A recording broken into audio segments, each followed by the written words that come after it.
ఆకలిస్తుందా? ఏం కనిపెట్టి నీకు? ఏం తింటూ? మీ పాపేనా? అవునండి. డబ్బా పాలు దీనికేనా? అవును. ఏ నీకు పాలు రావట్లేదా? అయ్యే, చూడ్డానికి జున్ను ముక్కలా ఉన్నావు. పాలు పడటానికి తీవ్రమా, లేకపోతే అందం తగ్గిపోద్దని భయమా? తల్లిపాలు తాగితే పిల్లలకి తొందరగా జ్వరాలు జబ్బులు రావు. వీళ్ళు దిట్టంగా ఉంటారు కదనన్నా. డబ్బా పాలు పెడితే డబ్బా కూతురు అవుద్ది గాని నీకు కాదు. ఒంట్లో జబ్బులేమన్నాయా కొంపతీసి?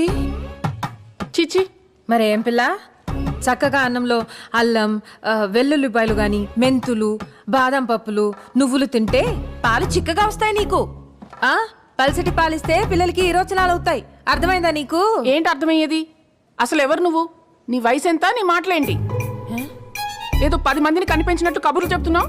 అసలు నీకు పెళ్ళి